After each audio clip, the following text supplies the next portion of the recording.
ओम नमः शिवाय। दोस्तों, जब भी हम शिवालय जाते हैं तो महादेव के दर्शन से पहले हमारा सामना उनके परम भक्त नंदी से होता है। अक्सर लोग उन्हें सिर्फ शिव की सवारी मानते हैं, लेकिन क्या आप जानते हैं नंदी स्वयं महादेव के एक अंश है। शिव महापुराण के अनुसार नंदी भगवान शिव का दूसरा प्रमुख अवतार माना जाता है। आज की वीडियो में हम जानेंगे कि एक ऋषि के संतान के रूप में जन्मा बालक कैसे ब्रह्मांड का सबसे शक्तिशाली गण बना, कैसे वह महादेव का वाहन और द्वारपाल नियुक्त हुआ। चलिए भक्ति के इस सफर को शुरू करते हैं। पौराणिक कथाओं के अनुसार नंदी के जन्म की कहानी महर्षि शिलाद से शुरू होती है। शिलाद ऋषि ब्रह्मचारी थे, लेकिन उन्हें अपने पूर्वजों की मुक्ति के लिए एक ऐसा संतान चाहिए था जो मृत्यु के बंधन से मुक्त हो।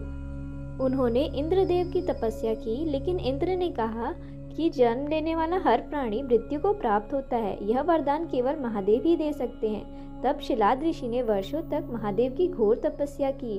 उनकी भक्ति से प्रसन्न होकर शिव प्रकट हुए। जब शिलाद ने अमर पुत्र का वरदान मांगा तो महादेव मुस्कुराए और कहा, ऋषिवर, मैं स्वयं तुम्हारे पुत्र के रूप में जन्म लूंगा। कुछ समय बाद जब महर्षि विशिलाद यज्ञ कर रहे थे तो यज्ञ की अग्नि से एक अन्य अत्यंत सुंदर और तेजस्वी बालक प्रकट हुआ। उसका मुख महादेव की तरह कांतिमान था। शिलाद ने उनका नाम रखा नंदी। नंदी बचपन से ही विलक्षण थे। उन्होंने बहुत कम उम्र में ही वेदों और शास्त्रों का ज्ञान प्राप्त कर लिया था।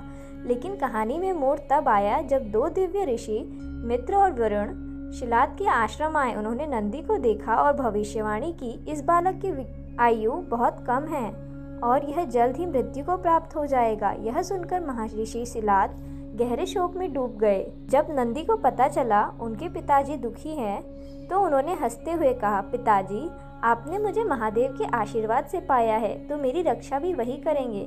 नंदी वन में चले गए। शिलाद नदी के तट पर महादेव की घोर तपस्या शुरू की। उन्होंने महामृत्युंजय मंत्र का जाप किया। उनकी भक्ति इतनी तीव्र थी कि महादेव को प्रकट होना ही पड़ा। महादेव ने पूछा, वत्स नंदी, क्या चाहिए तुम्हें? नंदी ने हाथ जोड़कर कहा, प्रभु, मैं बस सदा आपके साथ रहना चाहता हूँ। मुझे मृत्यु का भय नहीं, बस आपका सानिध्य चाहिए। महादेव ने प्रसन्न होकर नंदी को अमरता का वरदान दिया और उन्हें अपने गणों का अधिपति बना दिया। महादेव ने नंदी को गले लगाया और अपना स्वरूप प्रदान किया। नंदी के पास अब दिव्य शक्तियाँ थी। महादेव ने उन्हें अपना वाहन चुना और उन्हें कैलाश का मुख्य द्वारपाल नियुक्त किया। शास्त्रों के अनुसार नंदी की अनुमति के बिना कोई भी महादेव से मिलने नहीं जा सकता। यहाँ तक कि देवताओं को भी प्रतीक्षा करनी पड़ती है। आपने देखा होगा कि मंदिर में लोग नंदी के कान में अपनी मनोकामना कहते हैं। इसके पीछे मान्यता है कि महादेव अक्सर समाधि में रहते हैं। ऐसे में नंदी ही वह माध्यम है जो हमारी पुकार शिव तक पहुँचाते हैं।